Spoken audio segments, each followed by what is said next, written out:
안녕하세요. 오늘도 사연살롱을 찾아주셔서 감사합니다. 저는 30대이고 초등학교 다니는 아들 하나 키우고 있는 돌싱맘입니다. 현재 저는 해외 직구 관련 사업을 하고 있어요.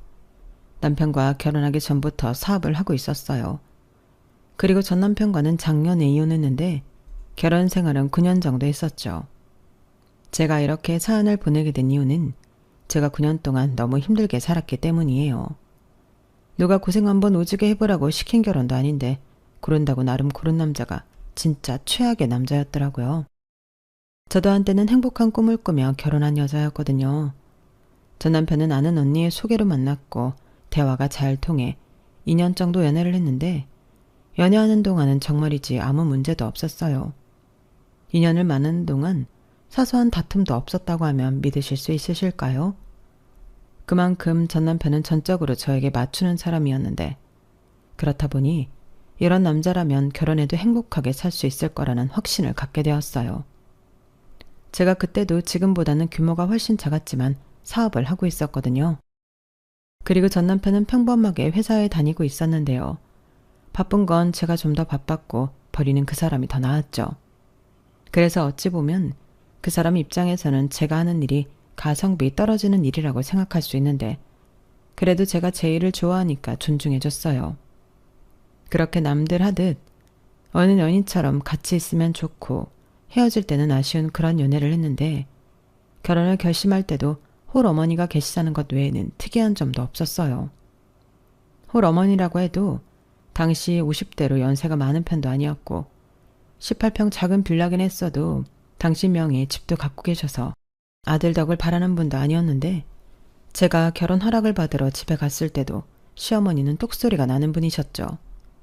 어서 와요. 얘기 많이 들었는데 우리가 드디어 얼굴을 보네요. 어차피 내 며느리 데리고 온 거니 말라도 되죠. 내가 가식적으로 격식 차리고 그러는 건 좀 별로라. 아, 네. 편하게 말씀하세요. 그래요, 그럼. 보다시피 우리 사는 게 이래. 그래도 남의 집살이 하는 거 아니고 대출금도 다 갚아서 걱정할 것도 없는데 다만 여윳돈은 없어서 내가 니들 결혼한다고 해도 뭘 해줄 능력은 없다. 그냥 둘이 알아서 하고 나는 그냥 혼주 한복 한 벌만 해다오. 그래도 신랑 측 엄마인데 한복은 입어야지. 이렇듯 시어머니는 저희한테 도움을 주진 못하지만 결혼도 그렇고 저희가 살면서 저희가 당신을 도와주진 않아도 된다고 말씀하셨는데 남편한테 듣기도 시어머니는 당신 생활비도 벌어서 해결하신다고 하셨어요. 왜 자식이랑 같이 살면 자식한테 생활비나 용돈 같은 걸 바랄 수도 있는데 필요 없다고 장가 갈 때 쓸 돈이나 모으라고 했다는데 그때 처음 겪은 시어머니는 화끈하고 기명키고 아니면 아닌 멋진 분이셨어요. 아들인 남편은 그래도 많이 우유부단한 편이었는데 시어머니는 정반대 성격이시더라고요. 그리고 그 성격이 저랑 제법 잘 맞는다고 생각했는데 그래서 경솔하지만 저는 시어머니랑 잘 맞는 며느리가 될 거라고 생각했어요. 친구 같은 고부 사이는 아니더라도 피곤한 고부 사이는 되지 않을 것 같아 나름 자신이 있었죠. 그리고 시어머니는 저랑 남편이 결혼을 준비할 때도 따로 뭐 사달라, 시집 올 때 뭘 해와야 한다 등 저를 괴롭히지도 않으셨는데 그냥 네가 알아서 하라는 주의셨어요. 그러시면서 당신은 그저 저희 결혼식에 참석하는 사람이라고 부담 갖지 말라 하셨는데요. 그래도 어떻게 제가 시어머니를 다른 손님들과 똑같이 할 수가 있나요? 그래서 저도 나름 할 도리는 다 하고 그 집에 시집을 갔죠. 그렇게 저는 결혼 준비를 하면서 큰 문제도 없었고 둘 다 돈이 넉넉하진 않았기에 20평대 아파트 전세를 얻어 신혼살림을 꾸렸는데요. 그러려고 한 건 아니지만 남편이 홀로 계실 자기 엄마를 많이 걱정해서 신혼집을 시댁과 제법 가까운 곳에 구했어요.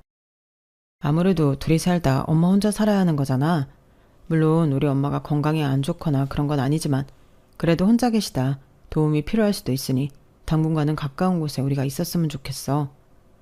이렇게 말을 하니 저도 그 부분을 존중해주고 싶더라고요.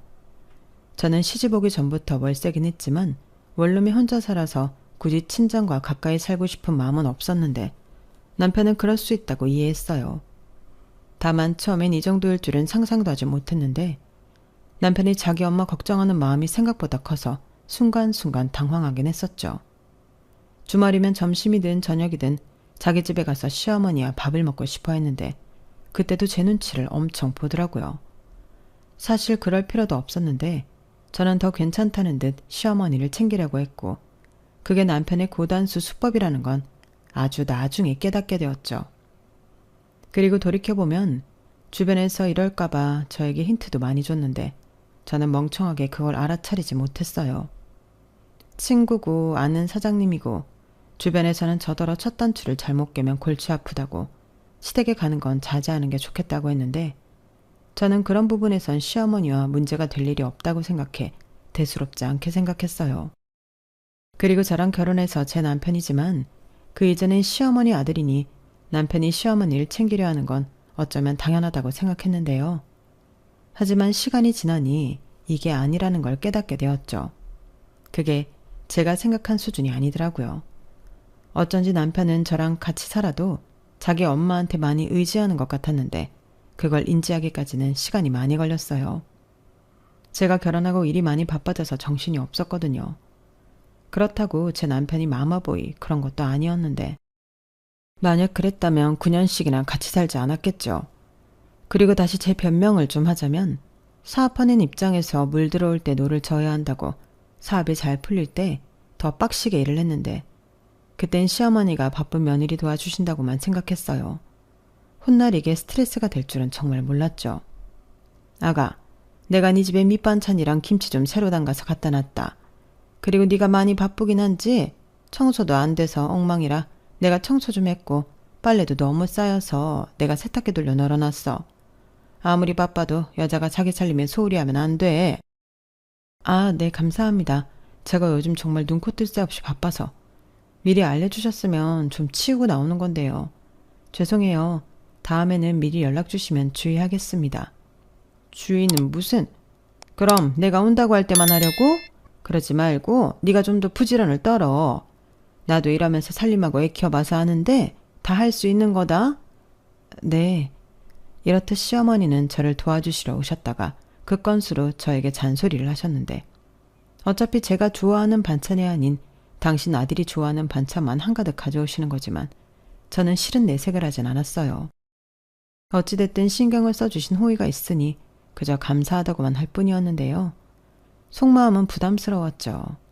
도둑이 제발 저린다고 제가 살림에 신경을 쓰지 못하니 그걸 불시에 들키는 게 좋을 리가 없었으니까요. 그리고 시어머니의 잔소리도 따지고 보면 다 맞는 말이었는데 그래도 억울한 부분도 있었어요.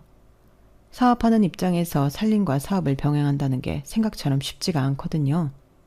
특히 저는 해외 바이어들과 일을 하는 부분이 많아 근무 시간도 딱히 정해져 있지 않았는데 심지어 주말 공휴일도 없이 일을 해야 했어요.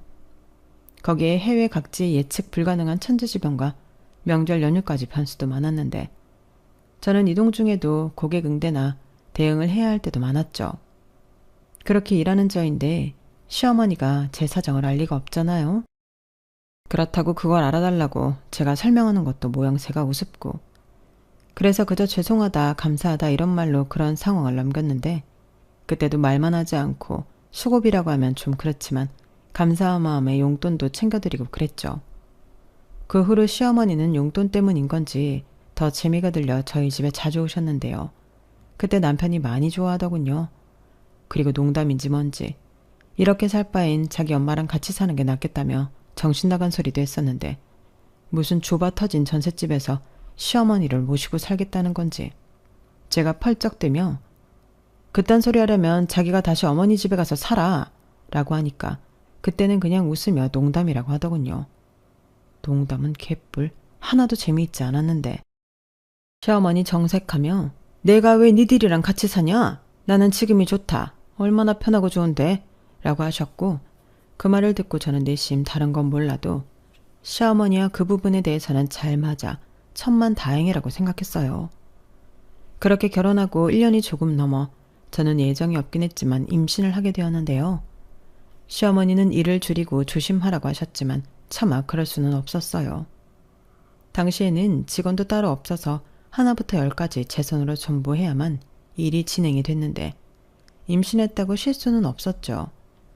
그런데 정작 쉬고 싶은 사람은 쉬지도 못하는데 남편이 대형 사고를 쳤고 그 사고는 저랑 상의도 없이 회사를 그만둬 버렸답니다.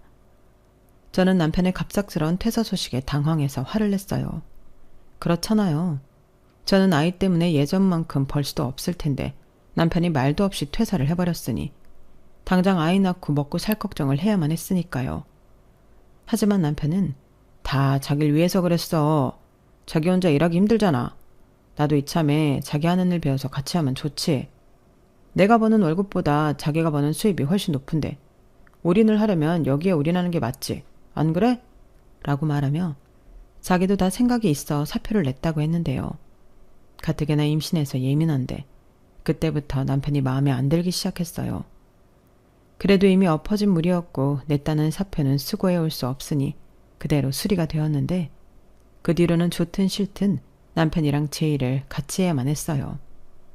그러면서 남편이랑 약속을 하나 했는데 딱 2년만 같이 해보고 아니다 싶으면 직장을 구하기로 찰석같이 약속을 했죠. 그리고 어쩔 수 없이 일이 이렇게 되었으니 저는 몸조심하며 남편에게 하나하나 일을 가르쳤는데 남편이 편하게 직장 생활만 해서 그런지 영 감을 잡지 못하더군요. 사업을 하려면 어느 정도 머리가 돌아가야 하는데 남편은 그렇지 못했어요. 거기에 세상 물정도 너무 몰라서 남이 하는 말은 전부 진짜라고 믿었는데 저 모르게 제 회사 돈도 여기저기 많이 빌려준 거 있죠. 사업하는 사람들끼리는 가급적이면 업무적인 돈거래를 제외한 개인적인 돈거래는 안 하는 게 좋은데 남편은 이자를 더 주겠다는 말을 믿고 자기 돈도 아니면서 돈을 빌려줬어요. 그리고 저에게 자기야, 내가 사업을 좀 해보니까 나 은근 적성에 잘 맞는 것 같아. 이대로면 나 금방 부자 될 것 같은데 우리 애기 나오면 전세 만료 시점에 맞춰서 큰 집 사자. 우리 엄마 사는 집 팔고 우리 전세 보증금 합친 다음에 대출 조금 끼면 한 40평대 아파트 갈 수 있지 않을까?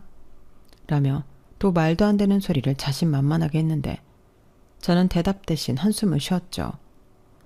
왜 결혼 전에는 좋은 점이라고 생각한 부분이 결혼하면 제일 싫은 점이 된다고 하더니 그 말이 정말이더라고요. 저는 성격이 긍정적이지 못해 걱정을 미리부터 많이 하는 편이었는데 남편은 밑도 끝도 없이 긍정적이고 또 사람이 밝아서 제가 좋아했거든요. 그런데 막상 결혼해서 같이 사니 그 부분이 제일 열받는 부분이었는데 저는 됐고 앞으로는 1,000원짜리 한 장도 회사 돈 가지고는 마음대로 하지 말라고 따끔하게 경고했는데 남편은 제 말이 서운했는지 그 다음 날부터 출근도 하지 않더군요. 그래서 저만 생고생을 해야만 했어요. 남편 월급이 있으면 그래도 어느 정도 쉬엄쉬엄 할 수 있을 텐데 그게 아니다 보니 저는 쉴 수도 없었고 그 점을 시어머니는 딱하게 보시면서도 자기도 그렇게 혼자임으로 어린 남편이랑 살았다며 나도 했는데 너도 할 수 있지. 그래도 너는 네가 사장이잖아. 라고 제 염장을 질렀어요. 그 후 저는 출산을 했고 친정엄마 도움을 받으며 일을 계속했는데 그 사이 남편은 약속대로 제 사업에서 손을 떼고 새 직장을 구하러 다녔죠. 하지만 뭐가 문제인지 좋은 소식은 듣지 못했는데요. 아무래도 남편이 의지가 없다 보니 더 그런 것 같았어요. 무슨 남자가 자존심도 없는지 와이프 카드로 살면서 전혀 아무렇지 않아 하더라고요.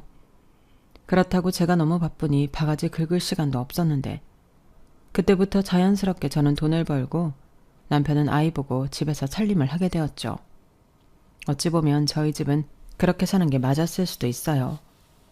저는 남녀 역할이 따로 있는 게 아니라 더 잘할 수 있는 사람이 잘할 수 있는 일을 하는 게 맞다는 주의였는데 남편만 불만 갖지 않고 전업주부로 그 역할을 잘해준다면 그건 그거대로 존중할 생각이었어요. 그러다 아는 부동산 관련업을 하시는 분을 통해서 집을 하나 소개받게 되었고 분양받은 사람이 절친하신 분인데 돈이 없어서 그 집을 포기해야 한다며 저한테 생각이 있는지 물으셨어요. 제가 출산도 했고 전세를 살고 있다는 걸 아셨기 때문에 제가 집을 사고 싶어 한다는 걸 아주 잘 알고 계셨거든요. 그리고 손해를 보면서 줄 순 없고 시세보다는 10% 싸게 주겠다는 말에 저는 고민할 수밖에 없었는데요. 청약이라는 게 생각보다 하늘에서 별 따기였고 당장 청약에 당첨된다고 해도 보통 완공이 되기까지 기다려야 하는 시간이 있는데 그 아파트는 앞으로 6개월만 기다리면 완공이라 하더라고요. 때마침 지금 살던 집 전세 시간도 8개월 정도 남았는데 급 관심이 생겼어요. 그리고 지어지고 있는 집을 가서 구경도 했는데 입이 떡하게 벌어질 정도로 너무 좋더라고요. 물론 정말 많이 무리해야만 들어갈 수 있는 수준이었는데 막상 그 집을 제 눈으로 보니 욕심이 났어요. 이 정도의 아파트라면 아이 키우기에도 좋고 훗날 팔고 이사를 가도 손해를 보진 않을 것 같았거든요. 미우나 고우나 남편도 제 가족이니 데리고 가서 상의를 했고 남편은 무조건 좋다며 신이 났는데 그땐 그래도 내 남편이라고 그게 귀엽더군요. 자기야, 정말 우리 여기 들어와 사는 거야? 이게 진짜 우리 집이라고? 오버하지 마. 아직 고민하는 중이잖아. 우리 여기 들어오려면 대출금도 그렇고 허리띠 완전 졸라매야 해. 그야 그러겠지. 요즘 같은 세상에 대출 없이 어떻게 집을 사? 자기는 빚도 자산이라는 말도 몰라? 우린 잘할 수 있을 거야. 내가 지금보다 더 아끼고 살면 되지. 정말 그럴 수 있겠어? 그리고 이 동네로 이사 오면 어머님 집이랑도 많이 멀어지는데 괜찮아? 자기 어머니한테 많이 의지하잖아. 에이, 누가 들으면 내가 마마보인 줄 알겠네. 당연히 괜찮지. 나는 자기랑 우리 아들, 이렇게 우리 가족이 더 중요해. 그리고 우리 엄마도 이젠 혼자 사는데 익숙해져야지. 물론 지금도 혼자 잘 살지만 엄마는 엄마대로 우리는 우리대로 사는 거 아니야. 저는 남편이 웬일로 마음에 드는 소리를 하나 싶었어요. 그리고 대충 계산을 잡아도 대출을 80% 이상 잡아야 했는데 집이 너무 마음에 드는 만큼 그게 모험이라고 해도 저는 한번 해보고 싶었는데 시댁과 거리가 멀어진다는 것도 저에겐 꽤 끌리는 메리트였어요. 이런 기회가 또 없을 것 같았거든요. 그래서 저는 그 아파트를 구입하기 위해 가뜩이나 바쁜 와중에도 이리 뛰고 저리 뛰며 계약하고 은행 대출을 알아보는 등 참 바빴는데 대출금이랑 이자를 생각하면 숨이 턱하고 막혔지만 지금처럼만 제 사업이 잘 된다면 어떡하든 할 수 있을 것 같았어요. 그리고 집을 소개해 주신 분의 말에 의하면 5년만 버텨도 몇 억은 벌어서 나갈 수 있다고 했는데 집이 너무 마음에 들어 팔 생각은 없지만 여차하면 그런 방법도 있다며 무리를 했죠. 그때 친정에서도 조금 도움을 주셨어요. 제가 결혼할 때 아무것도 못해줘 미안한 마음을 갖고 계셨는데 그 사이 외갓집 재산이 정리가 되면서 저희 부모님에게 돈이 좀 생겼고 그 돈을 저에게 집 사는데 보태라고 하시더라고요. 저는 괜찮다고 노후 자금으로 쓰라고 사양했는데 아니라며 노후 자금은 충분히 있다고 저더러 쓰라고 하셨는데 그땐 한 푼이 아쉽다 보니 그 돈을 받아 집을 사는데 보탰죠. 그리고 그 사실을 남편과 시어머니도 알고 있었는데요. 그래서인지 제 단독 명의로 집을 사는데 아무 말도 못하는 눈치였어요. 자기들도 염치가 있지. 거기에 공동명의 해달라는 말은 할 수 없었을 텐데요. 그렇게 저의 중노동은 시작되었죠. 다행히 이것저것 때도 제 사업으로 한 달에 800에서 1000은 가져갈 수 있었는데 집 대출금 갖고 생활비 쓰고 비상금으로 적금 든 것까지 하면 여윳돈 없었죠. 그래도 내 집이 생겼다는 기쁨에 매일매일이 행복했는데요. 남편이 저보다 더 행복해했어요. 아파트에 있는 각종 커뮤니티 시설을 알뜰하게도 전부 사용했는데 그래서 저보다 아는 사람도 많았죠. 그런데요. 그렇게 2년 정도 살았는데 시어머니가 일자리에서 무슨 연유인지 해고가 되었다는 말을 전해 듣게 됐어요. 그래서 벌이가 없어져 생활비가 필요하시다고 하셨는데 그동안 당신도 용돈 받아본 적이 없이 살았으니 이제부터는 용돈 받고 편하게 살고 싶다고 하시더라고요. 솔직히 그 말을 듣고 저는 좀 당황했어요. 이미 제 입장에서는 벌이는 남들 기준에서 많아 보일지라도 타이트하게 살고 있는데 거기에 시어머니 생활비까지 책임지기엔 부담스러웠거든요. 그래서 남편한테 어쩔 수 없으니 시어머니 드릴 생활비라도 자기가 벌라고 했는데요. 남편이 펄쩍 뛰며 저한테 따졌어요. 누가 보면 장모님 생활비 벌어오라고 한 줄 알겠더라니까요. 이제 와서 나더러 밖에 나가 돈을 벌라고? 나 지금 경력 단절된 지 얼마나 됐는지 알고 나는 소리야? 그럼 어떡해. 나는 지금이 한계인데 어머니 생활비까지 매달 못 드린다고. 그렇다고 자기가 어머니한테 우리도 힘들어서 생활비 못 드린다는 말 할 수 있어? 그야 그건 좀 어렵지. 엄마도 이제 나이도 있고. 그러니까 하는 소리잖아. 내가 뭐 우리 생활비 벌어오래? 아님 우리 친정해줄 생활비를 벌어오래? 무조건 안 된다고만 하지 말고 무슨 수를 내봐. 정 경력 단절돼서 직장 구하는 게 어려울 것 같으면 자격증 같은 거라도 따서 할 수 있는 일을 찾아보든가. 지금 자격증 공부해서 언제 따고 언제 그걸로 돈을 벌어. 그러면 불만만 갖지 말고 자기가 방법을 찾아. 이제 우리 유리 어린이집에 가니까 자기도 시간 있잖아. 저는 상황이 상황인지라 남편을 쪼을 수밖에 없었어요.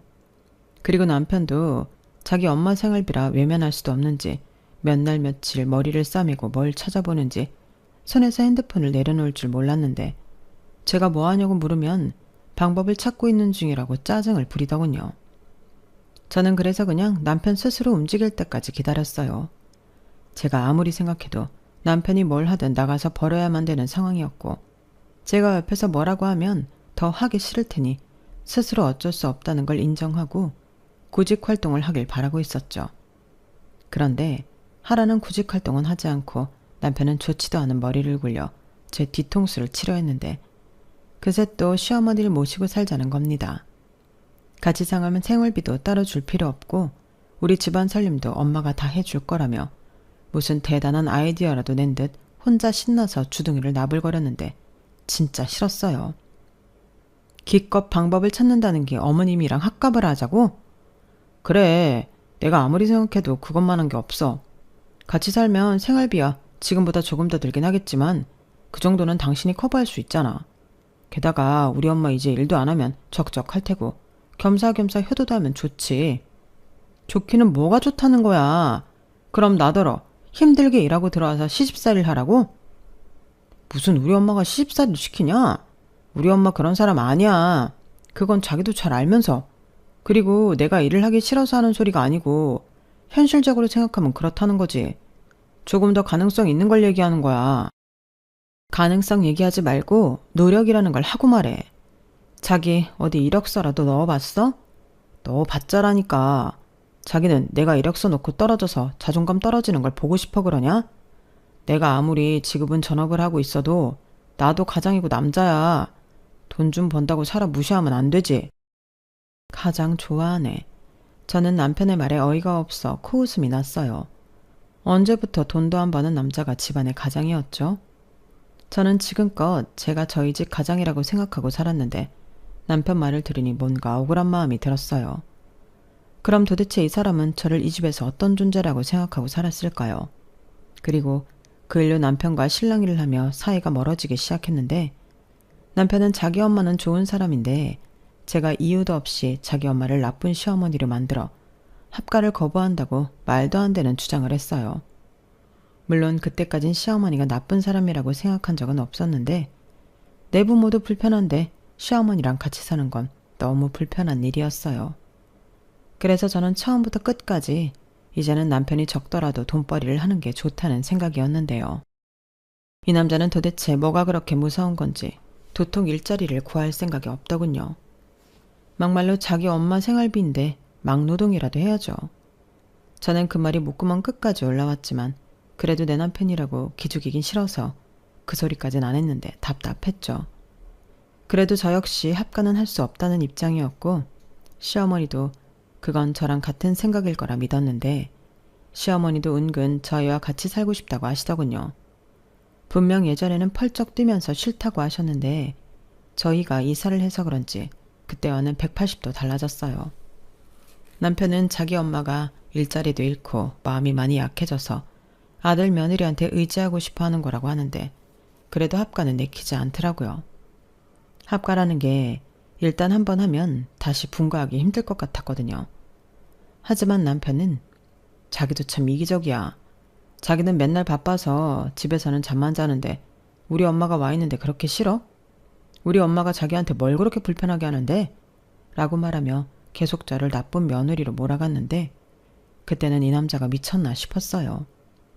남들 같으면 돈 버는 와이프 떠받들고 산다고 하는데 간이 아주 배밖에 나왔더라고요. 그리고 이건 좀 치사할 수도 있는데 그때 당시 저는 저 아니면 이 넓고 좋은 아파트에서 살 수도 없으면서 저딴 말을 하나 화가 났는데요. 마치 저를 돈 벌어다 주는 기계로 아는 것 같아 열받더군요. 그래서 이혼하고 싶으면 네 마음대로 하라고 하고 그거 아니면 밖에 나가 돈을 벌든 그것도 아니면 시어머니랑 합의를 보든 하라고 했는데 제가 단순히 싫어서 그런 게 아니라 정말 돈이 거기까지는 되지 않았어요. 남편은 지금보다 더 열심히 해서 돈을 더 벌면 되지 않냐고 했지만 그것도 현실과는 먼 얘기였죠. 제가 돈을 덜 벌고 싶어 몸을 사리는 게 아니었으니까요. 저는 영양제 없으면 쓰러질 것 같아 약으로 버티며 겨우 일을 하고 있는데 남편이라는 놈이 저딴 한가한 소리나 하고 있으니 왼수가 따로 없었어요. 그리고 중간에서 뭐라고 했는지 더 이상 시어머니 생활비 얘기는 나오지 않았는데요. 제 주머니에서 돈 달라고 하는 것도 아니니 저도 더는 문제 삼지 않았어요. 그런데 시어머니가 일을 안 하셔서 그런지 저희 집에 와서 계시는 횟수와 시간이 점점 늘어났고 그건 며느리 입장에서 뭐라고 할 수는 없었는데 시어머니도 알게 모르게 당신 아들이 집에서 살림한다고 마음이 쓰였던 모양이었어요. 그래서인지 저희 집에 오셔서 음식도 자주 하셨고 청소와 아들아이 케어도 시어머니가 도맡아 했는데 그때부터 남편이 공부를 하겠다고 하더군요. 공인중개사 시험을 보겠다고 했어요. 내가 곰곰이 생각을 해봤는데 자기 말이 맞는 것 같아. 언제까지 내가 자기만 보려고 할 수는 없고 나도 우리 집의 미래를 위해 뭔가 해야 한다고 생각했는데 이제라도 준비 잘해서 공인중개사 시험 보려고. 공인중개사? 되기만 하면 너무 좋지. 그치? 나도 그렇게 생각해. 유리도 많이 컸고 엄마도 전보다 자주 와서 살림도 도와주고 하니까 남는 시간에 공부 좀 빡시게 해보려고. 내가 알아보니까 공인중개사가 정년도 없고 평생 직업으로 왔다야. 저는 남편의 말에 되기만 하면 너무 좋겠다는 마음으로 응원하겠다고 했어요. 시어머니와 합가는 싫지만 시어머니가 많이 도와주고 계신 것도 사실이었고 시어머니가 생활비 얘기도 하지 않으니 그 부분은 어떻게 해결이 됐나 보다 하고 있었는데 한 해가 지나고 또 한 해가 지나도 남편의 합격 소식은 깜깜무소식이었죠. 그럴 수밖에요. 남편은 공부한다고 책상에만 앉아있을 뿐 공부를 하지 않았거든요. 인강만 내내 틀어놓고 자기는 핸드폰만 하고 있는데 공부를 하는 게 아니라 공부하는 척만 하고 있었어요. 인간 수강료도 싼 것도 아니었는데 제 속만 타들어갔죠. 급기야 저는 이럴 거면 때려치우고 편의점 야간 알바라도 찾아서 하라고 했는데요. 그땐 자기도 자존심이 많이 상했는지 입이 대빨 나왔어요. 남자가 나이를 먹으면 애가 된다고 하더니 아들이랑 정신 연령이 비슷하더라고요. 그리고 전보다 저희 집 막내가 잦은 시어머니는 제가 당신 아들한테 잔소리하는 걸 싫어하셨는데요. 어느 부모가 자기 자식이 당하는 걸 좋아하겠냐마는 뻔히 아들이 놀고 먹는 걸 알면서 아들 편을 든다는 게 저는 서운했어요.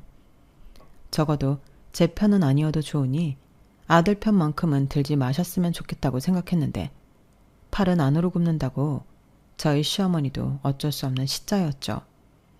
그렇게 말도 안 되는 거지 같은 결혼 생활을 했어요.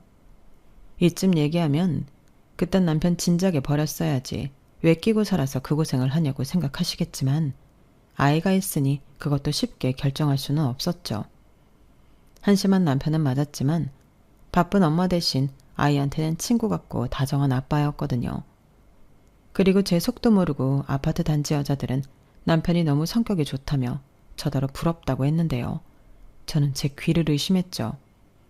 그래도 이상한 남편이랑 산다고 소문이 난 건 아니니 좋은 게 좋다고 생각하며 넘겼고 저는 제 일에 전념했는데 다행히 감사하게도 매출은 꾸준히 늘었어요. 사실 아파트 이사하고 너무 불안해서 취급하는 상품을 늘렸고 고가 명품도 취급하면서 마진율을 높였는데 매입해오는 가격도 높아서 중간에서 사고가 날까 걱정하며 일을 했어요. 그리고 명품은 시세라는 게 있어서 매입 시기도 중요했는데 고객도 금액이 크다 보니 예민한 사람도 많아졌죠. 그렇게 힘들게 일을 해서 돈을 버는데 남편이라는 건 마누라 등에 빨대 꽂고 편하게 살려고 하다니 이러려고 결혼한 건 아니었는데 주변에서 얼마를 벌든 돈을 버는 남편을 가진 여자가 부러울 지경이었어요. 그러다 우려했던 일이 벌어졌는데요. 매출이 떨어진 거죠. 무슨 이유인지 매출이 점점 떨어져 제가 가져갈 수 있는 돈이 반토막이 났는데 불행은 손을 잡고 찾아온다고 반품 요청도 많아 제가 손해를 봐야 할 때도 많았어요. 그런데 남편은 이런 제 마음도 모르고 연신 카드를 신나게 긁었고 저는 저러다 카드값도 못 내지 싶어 한도를 줄였는데요. 남편이 밖에서 카드를 긁었다가 한도 초과가 나왔는지 밖에서 개망신을 당했다고 제 앞에서 핏대를 세웠어요. 그땐 엄청 크게 부부싸움을 했죠.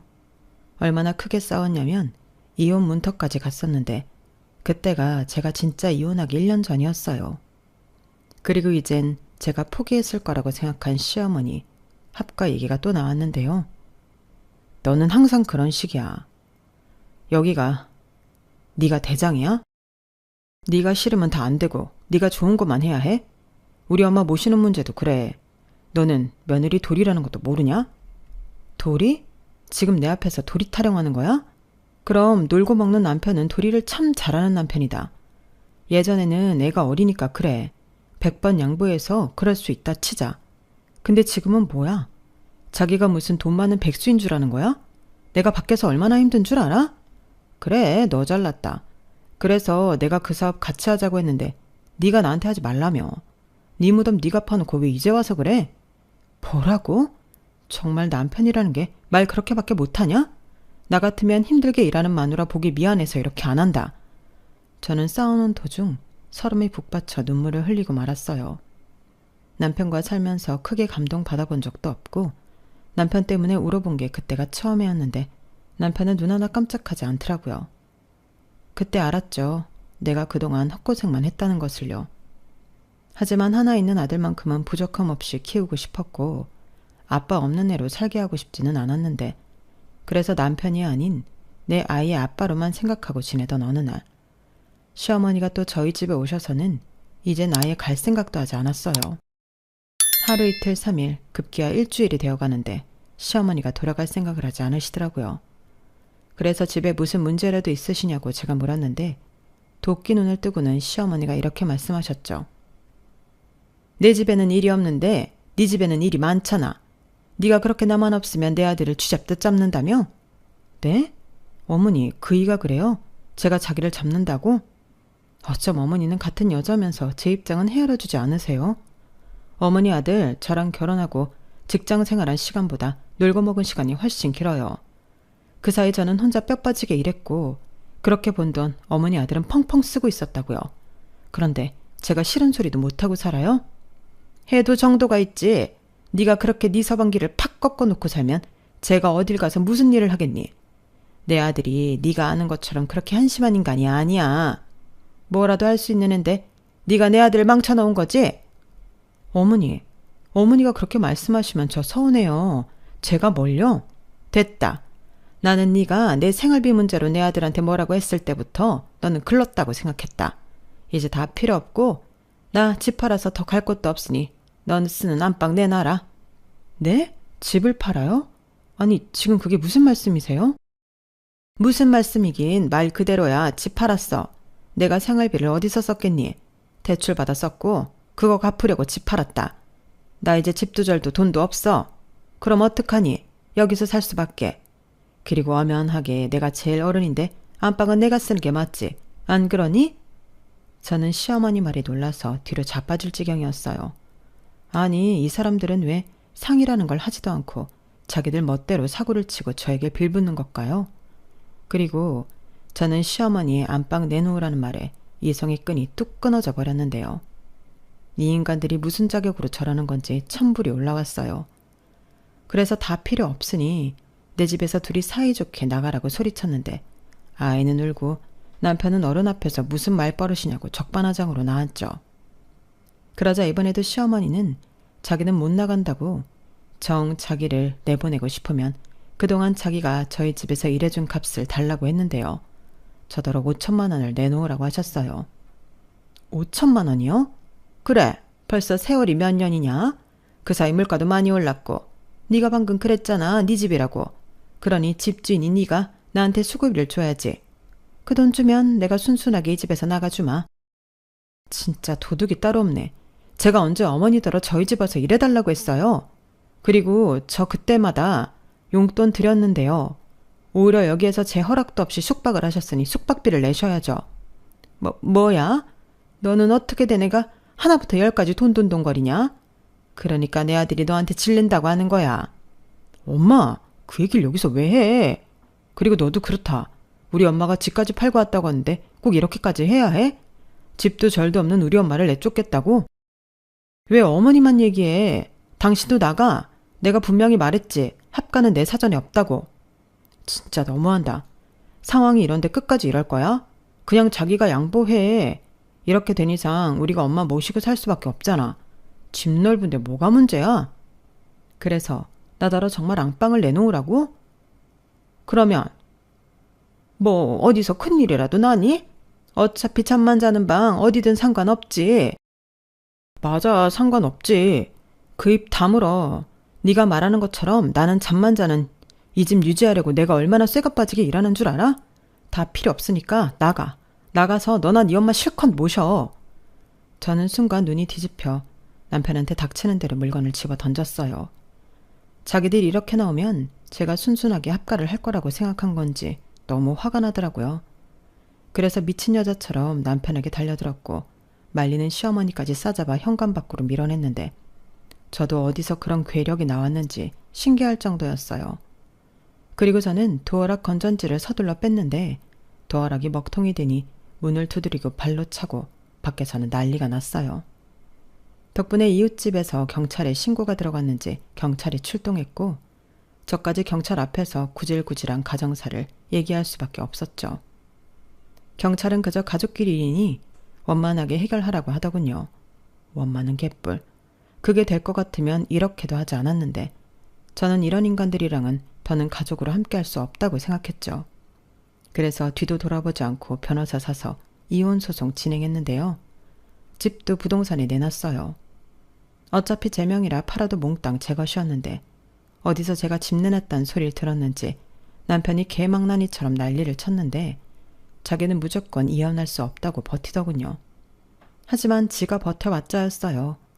결혼 생활 내내 저 혼자만 벌어 이만큼 살림을 꾸렸고 남편이라는 인간은 제 등에 빨대나 꽂고 이제는 자기 엄마 빨대까지 꽂아보겠다고 하는데 판사님도 어이가 없다며 속전속결로 이혼 판결을 내려주셨어요. 판사님이 여자셨는데 저 못지않게 화가 많이 나셨더라고요. 그래서 양육권, 친권, 심지어 재산도 분할할 거 없다며 모두 제가 가져올 수 있었는데요. 향후 남편에게 수입이 생긴다면 저에게 3천만 원 위자료를 지급하라는 판결도 있었어요.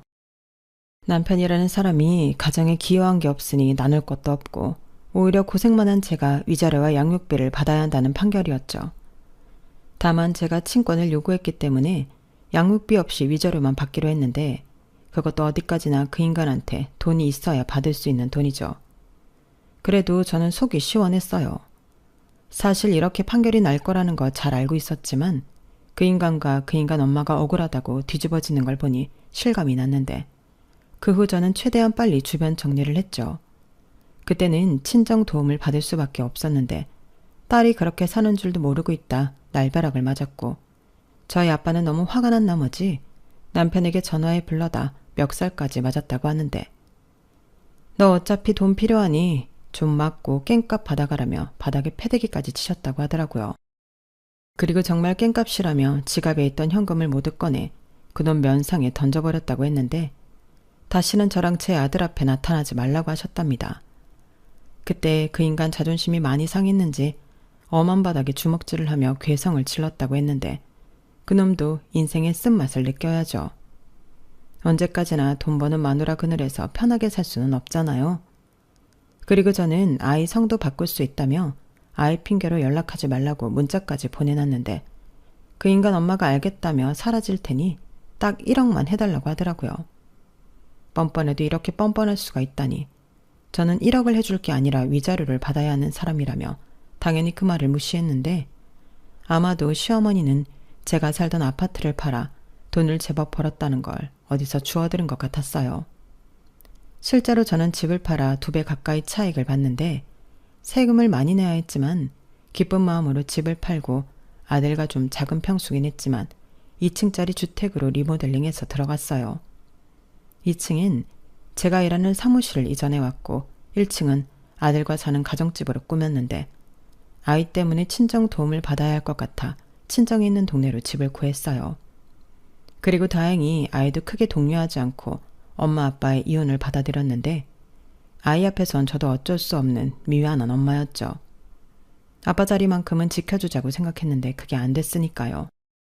그러면서 아이에겐 아빠나 친할머니에 대한 안 좋은 소리는 하지 않고 어른들의 사정으로 이렇게 되었으니 미안하다고 다른 변명은 하지 않았는데 아들은 그저 알겠다고만 하더군요.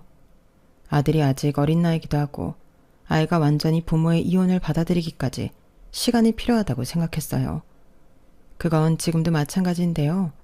다만 남편이나 시어머니나 저에겐 몰상식하고 이기적인 천하의 나쁜 사람들이지만 제 아이 앞에서는 그들을 비난하지 않으려고요. 사실 시작이 어렵지 한번 그렇게 얘기를 하면 계속 그 사람들에 대해 안 좋은 이야기만 할 것 같았어요. 그럼 아이가 자기 아빠와 할머니에 대한 부정적인 감정만 가질 테니 그렇게 하고 싶진 않았어요. 아이한테는 그래도 좋은 아빠, 좋은 할머니였던 기억도 분명히 있으니까요. 그리고 그들은 제가 이사까지 하고 친정이랑 가까이 산다는 걸 알지만 더는 접근하지 않았는데요. 시어머니에 대한 건 접근 금지 신청을 해놨고 남편은 아마도 저희 아빠가 무서워서 또 자존심이 상해서 포기한 듯 보였어요. 그 인간이 그렇게라도 정신을 차리고 자기가 끔찍하게 여기는 자기 엄마를 위해서라도 정신 차리길 바라는 마음인데 부디 앞으로도 계속 만나지 않고 지금처럼만 살았으면 합니다. 뭐 훗날 아들애가 커서 아빠를 만나고 싶다고 하면 그것까지는 반대할 생각은 없지만 그 인간과 그 인간의 엄마와는 어떤 방식이라도 다시 마주치고 싶지 않아요. 사람들이 이렇게까지 뻔뻔할 수 있음에 제가 너무 많이 놀랐거든요. 그리고 어떤 사람들은 저한테 재혼 이야기도 하곤 하는데 저는 그럴 생각도 없습니다. 다른 사람 덕을 보고 살 팔자도 아닌 것 같고 지금은 그냥 저랑 저희 아이를 위해 필요한 만큼만 벌고 제 몸 망가지기 전에 건강도 챙기고 싶거든요. 취미라는 것도 딱히 없는데 취미도 가져보고 아이와 또 제 부모와 좋은 시간도 보내며 이제는 돈 버는 것 외에도 저를 위한 시간을 갖고 싶어요. 매출이 떨어져서 고민이었던 제 사업은 그래도 제가 포기하지 않고 상품과 가격 조정에 힘을 썼더니 다시 예전 매출로 돌아왔는데요. 이제는 무리지 않고 살아볼 생각입니다. 그전 아파트도 팔고 이사를 왔지만 여윳돈도 좀 있고요. 누구 덕분에 열심히 일만 해서 나름 노하우도 쌓여 앞으로 먹고 살 걱정은 안 해도 될 것 같아요. 반면 저랑은 다르게 이젠 전 남편이 된 그 인간은 좋은 시절 다 갔고 먹고 살 걱정부터 해야 할 텐데 부디 잘 벌어 먹고 살기 바랄 뿐입니다. 그래야 저한테 다시 빌붙을 생각을 하지 않을 테니까요. 제 이혼 사연은 여기까지예요.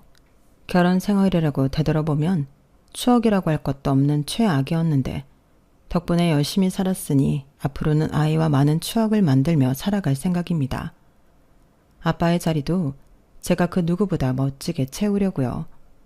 제가 앞으로도 지치지 않고 지금 마음처럼 힘낼 수 있도록 많은 응원 부탁드립니다. 그럼 지금까지 제 이야기 들어주셔서 감사하고요. 늘 건강하시고 행복하세요. 고맙습니다. 여러분, 사연 댓글에 응원과 현명한 조언 부탁드려요.